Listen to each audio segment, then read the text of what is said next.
Billy Corgan, welcome back to Canada. How are you? I'm good. Congratulations on the brand new album, Agori Mori May. Yeah. Is that right? Yeah, it's kind of a, I'm not sure how to say it, but that seems to be what everyone's settling on. Agori Mori May. Yeah. Okay, 10 tracks. Yeah. At different times it was longer, but I think it was good that we just kept it really simple and sweet. It's been a while since we made a record that's that focused. Yeah. I mean, right from the get-go, was it intentional to try and get back to that early '90s sound? Because I think it's there in the best way. Well, I think it's slightly different for us in that it was the way we made music back then. So for us, it was more about, can we go back to making music that way? So I know it registers in people's minds as an early 90s thing, but it's the way that we played. So the fact that people akin it to a period of time doesn't mean anything to us because we could have done that at any time. It just felt right in this time to go back to the way we put those songs together. And we wanted to see if by going back to that old way of doing it, if it would yield a different result that felt fresh to us, because that's why we walked away from it, because at the time by the late 90s we were sort of over it. So would you say it was just more of an analog process, basically, when you were making the album? No, I think it's almost impossible to have a complete analog process in 2024. I mean, I'm not saying I listen to every indie release, but most of the indie music I hear is obviously very influenced by technology and how people make music. So I think if you go back to making music the old-fashioned way, it ends up sounding old-fashioned. So Yeah. I think it's a mixture of medias at this point. And you went down the no advance preview of any song route, before it dropped. So we got the full package, on the day yesterday when it dropped. Yeah, I was getting really frustrated with the sort of the behind-the-scenes stuff, and I just thought, I don't want to do this. I don't care. We're out on this great tour right now with Green Day. We just played the Rogers, 50,000 people in Toronto. It's like, and I just said to our great manager, I said, why don't we just put the music out? All this preamble, all this build-up, trying to build pressure, It ain't like it used to be. It ain't like, we're rolling out the $500,000 video on MTV and you're creating anticipation. I'm not sure what anticipation is anymore. I think a lot of people in the rap side of the game have a better idea. It's really more about sort of being in the moment, and that just felt right to us. Just put the music out. Let the fans decide if it's worthy, Yeah. So is that something you think you might do again? Do you think I don't know. I mean, the world changes so fast now. Yeah. I mean, you could. I mean, we don't want to waste your viewers' time, but I mean, you could make an argument that's not even worth putting out albums anymore. In our case, us going back to really believing in albums and really pushing albums, whether it was the last one, 33 songs, the one before that, 20 songs, everybody told us it was a bad idea. The streaming numbers totally refute that. Our fans, and I can only speak for our fans, and we grew up loving the great Canadian band Rush. If you're a Rush fan, it was all about the album. Yeah, you loved a song like Limelight or, but at the end of the day, if you didn't love the album, you weren't a Rush fan. So I think our fans really are album fans. Do you have a favorite song off this new album? Personally, mine is 999. Oh, thank you. No, not really. I mean, I'm lucky enough that I write most of them, and so it's like picking your kids. Like my daughter likes to say to me, you like me better than my brother, right? And I'm like, no, I like you the same. It's like that's how I feel about my songs. Yeah. I like them even when people don't like them. Yeah. That's why I write them.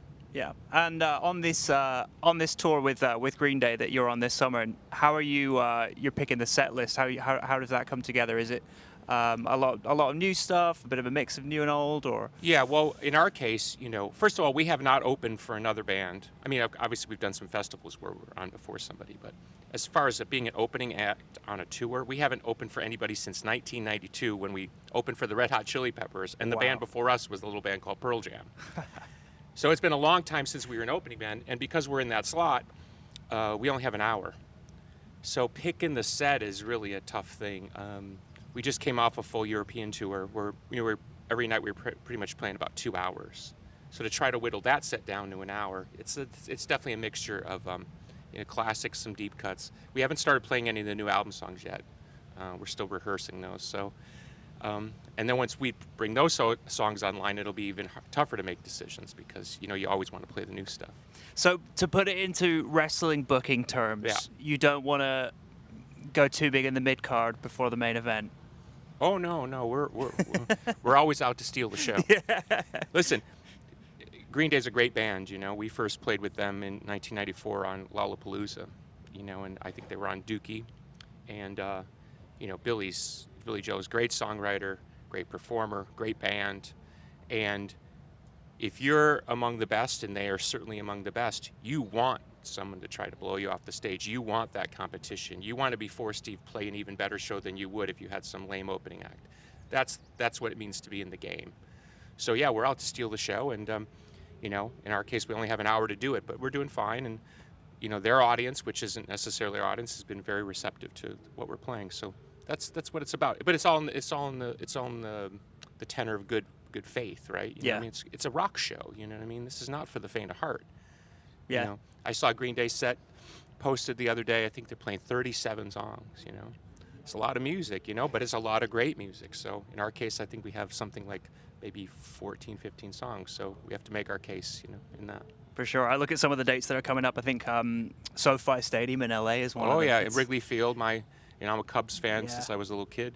So it'd be a big deal. We'd be at Fenway here in a hot second. Yeah. Where the Red Sox play in Boston. So it's pretty wild.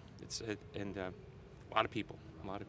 Well, it looks like you're having a great time. Oh yeah, it's great. And congratulations on the new album. The Smashing Pumpkins are back, and wrestling is cool again. Can we talk about wrestling for a quick sec? Yeah, as people don't know, I own the National Wrestling Alliance. Yep. Which of course used to run up here in Canada with the Hart family.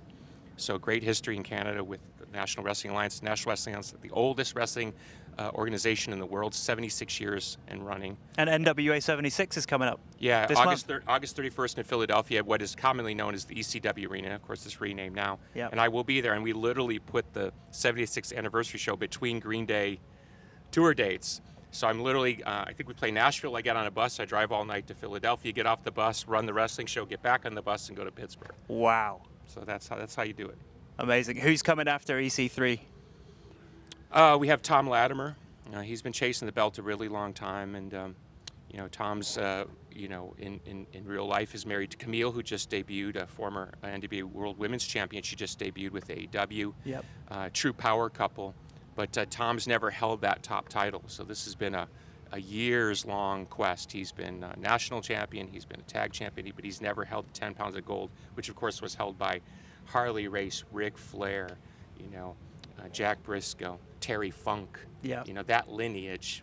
Trust me, when people hold that belt and it's theirs, you are the world champion in the National Wrestling Alliance. You can see that they are truly moved by the history. So that's the amazing thing about owning this great organization. Yeah. Finally, there's been so many. I mean, you mentioned some icons, some legends there. So many great stories from the wrestling world that has been made into feature-length films. Sure. What would you like to see be made into a movie next? We had a great one with Iron Claw. I don't know if you saw that about Sure. the Von Erich family. That's a great one. Yeah, I'd have to really think about that. The Hart. I'm friends with Natty Neidhart, who's a member of the Hart family, and of course, her father is Jim the Anvil Neidhart, Yep. Who famously paired with Natty's uncle Bret. Of course, you might know Bret Hart here up in Canada. Yep. A Hart family biopic would be amazing. You know, Stu Hart, the grandfather of all the 12 children, or the father of all the 12 children, and Natty's grandfather, you know, he literally started with nothing. He is a true, success story. So telling the story literally maybe from Stu's rise as a wrestler to the Harts going on to so much thing. And of course, there's so much tragedy in the family as well. It certainly would make a great Hollywood movie. You need to record your next album in the dungeon. I've been in the dungeon. I actually showed up there once with Angie Hart, and we were walking around the backyard, and the guy who actually owns the house came out and said, "What are you guys doing here?" And then he recognized me and invited me in. No. So we got to go downstairs, and trust me, the dungeon looks a lot bigger in pictures. In real life, it can't be more than 15 by 15 feet or something. Really? It's very small, and the ceiling's very low. Yeah. Wow. That's amazing. That's a piece of history right there. Oh, yeah. Yeah. Well, Billy, thank you so much for Thank hanging you, my out with friend. us, and we can't wait to watch the show later today. Awesome. Go stream Agori Mori May now. Smashing Pumpkins.